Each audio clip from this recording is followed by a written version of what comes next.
यूं तो अच्छे और बुरे की समझ हम में से हर किसी के दिमाग में होती है। यहाँ तक कि किसी छोटे से बच्चे पर भी अगर गौर करें तो उसे भी इस बात का ज्ञान होता है कि क्या सही है और क्या गलत। लेकिन इसके बावजूद जब आदमी पर वासना जैसे मन के भावों का प्रभाव होता है तो नतीजा बहुत ही घिनौना होता है। फिर इंसान ये नहीं सोच पाता कि वो कर क्या रहा है, उसे वो करना चाहिए या नहीं। आज हम बात करने जा रहे हैं एक ऐसे इंसान की जिसकी जिम्मेदारी तो थी कब्रिस्तान में मौजूद कब्र और डेड बॉडी की सुरक्षा की, लेकिन उसने कब्रिस्तान में दफन लाशों के साथ कुछ ऐसा अपराध किया जिसे जानने के बाद मानवता की आत्मा भी हिल जाएगी। आज का हमारा वीडियो ऐसे ही कहानी आपके सामने लेकर आया है, इसलिए आखिर तक जरूर बने रहना। आज की ये सच्ची घटना पड़ोसी देश पाकिस्तान की है।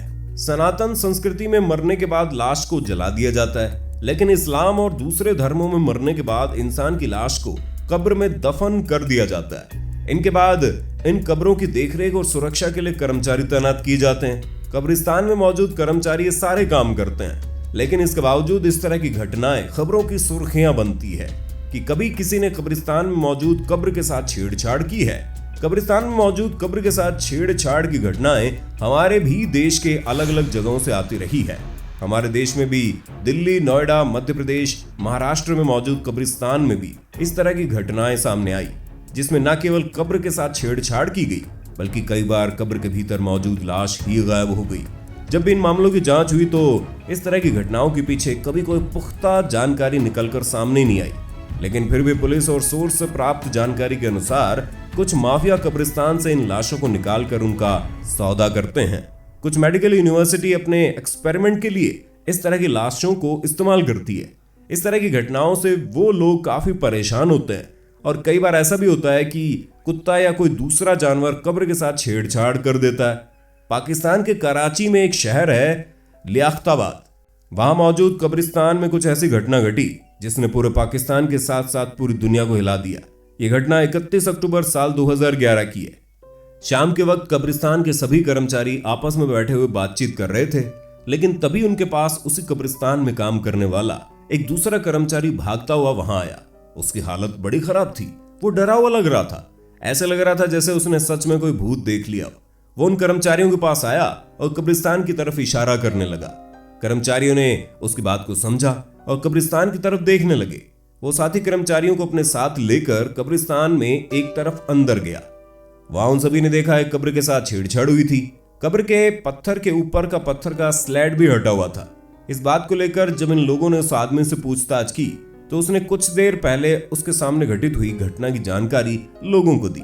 जो कुछ उसने बताया उसके जानने के बाद बाकी सारे कर्मचारी बहुत ही गुस्से में आ गए। उन्होंने बुरी तरह उसे पीटना शुरू कर दिया। किसी तरह वहां कराची पुलिस आई और इस कर्मचारी को पुलिस के हवाले कर दिया गया।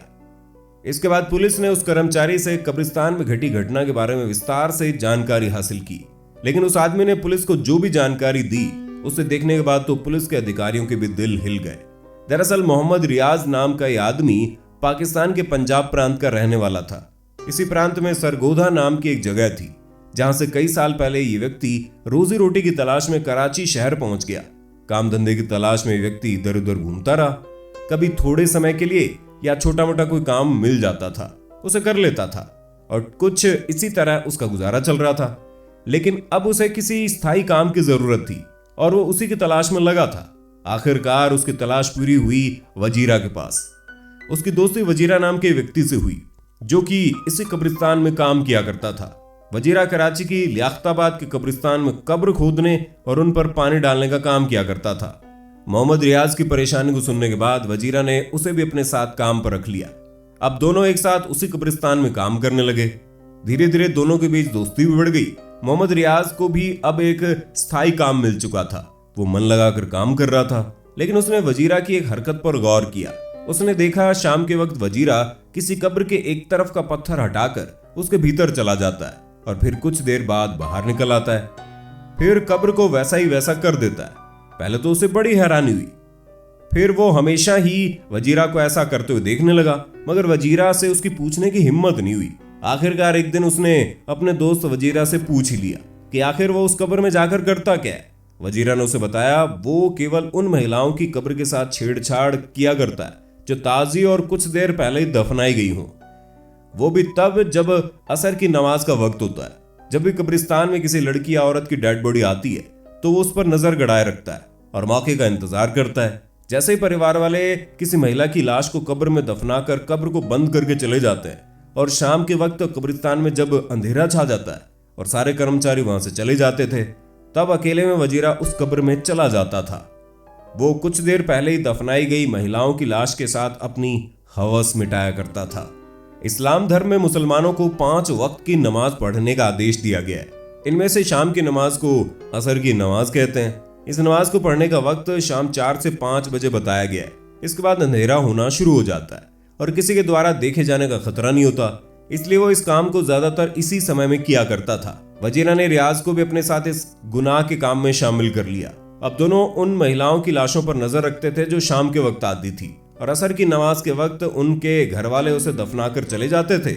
इसके बाद वो लोग उस महिला के कब्र के ऊपर का पत्थर हटाकर बारी बारी से अंदर जाते और अपनी अपनी हवस शांत कर लेते। सोचिए कितना गंदा घिनौना काम था। एक महिला अपनी जिंदगी में जीते जी बड़े दुख झेलती है। सुख दुख से लेकर इसके जीवन की गाड़ी जब मौत के पड़ाव पर आकर रुकती है तो उसके बाद भी वो इस दुनिया को छोड़कर चली जाती है, लेकिन उसकी लाश को उसके परिवार वाले कब्रिस्तान में ससम्मान दफना कर चले जाते हैं और इस बात का भी ख्याल रखते हैं कि कब्र में मौजूद लाश को कोई तकलीफ न हो। दरअसल इस्लाम धर्म की रिवाज के मुताबिक पुरुष और महिलाओं की लाश को कब्र में दफनाने के बाद महिला की कब्र के ऊपर एक अलग से चादर ढक दी जाती है। उस चादर को देखकर ये लोग इस बात की पहचान कर लेते हैं कि ये कब्र किसी महिला की है। साथ ही वो इस बात का भी ध्यान रखते थे कि उस लाश को असर की नमाज के वक्त यानी 4 से 5 के बीच में ही दफनाया गया हो, क्योंकि सुबह या दोपहर को दफनाई गई लाशों पर वे ध्यान नहीं दिया करते थे। इसके पीछे कारण यह है कि इस बात को अच्छी तरह से जानते थे कि दफनाने के बाद इंसान की डेड बॉडी 2 से 3 घंटे के भीतर डिकम्पोज होना शुरू हो जाती है। इसके बाद ये लाश इनके किसी काम की नहीं रहती, इसलिए हमेशा महिलाओं की ताजा डेड बॉडी पर नजर रखते थे। 4 से 5 बजे दफनाने के लिए लाई गई लाश की रीति रिवाज के साथ अंतिम क्रिया करने में 2 से 3 घंटे का समय लगता था। इसके बाद परिवार वाले आखिरी दुआ पढ़ते थे और धीरे धीरे करके वहां से चले जाते थे। उनके जाने के बाद इन दोनों शैतानों का काम शुरू होता था। इनमें से एक कब्र के पैर की तरफ खोदना शुरू करता और केवल इतना खोदता था कि एक आदमी वहां जा सके और इसके बाद उसके पत्थर हटा देते थे और फिर एक आदमी पहले जाता और अपना काम करके वापस आ जाता। उसके बाद दूसरा जाता था। इस काम को शाम के वक्त करने के पीछे एक कारण और था। इस समय तक कब्रिस्तान के सारे कर्मचारी जा चुके होते हैं। ऐसे में इनके पकड़े जाने और किसी के देखे जाने का खतरा भी नहीं होता। अपने काम को अंजाम देते रहते थे। एक दिन वजीरा की मौत हो गई क्योंकि वजीरा को काफी नशा करने और ड्रग्स लेने की आदत थी। अब रियाज अकेला रह गया। वो अकेले इस काम को अंजाम दिया करता था।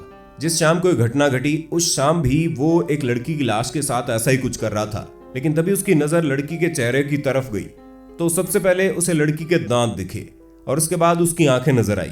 उस लड़की की डेड बॉडी की आंखें चमक रही थी। ऐसा लग रहा था जैसे वो लड़की उसे देख रही हो। उस लड़की की आंखों से एक तेज रोशनी भी निकल रही थी। ये देखकर उसकी हालत खराब हो गई। वो तत्काल वहां से भागा और भागकर इन लोगों के पास आया, जहां से उसे पुलिस पकड़ कर ले गई। तो रियाज ने बताया कि उसने अब तक कुल 48 महिलाओं की डेड बॉडी के साथ दुष्कर्म किया है। इसके बाद अदालत ने उसके ऊपर मुकदमा चलाया। हर एक जुर्म के लिए अलग अलग मुकदमा उस पर चलाया गया। इनमें से कुछ का फैसला आ गया और इस अपराध के लिए उसे फांसी की सजा हुई।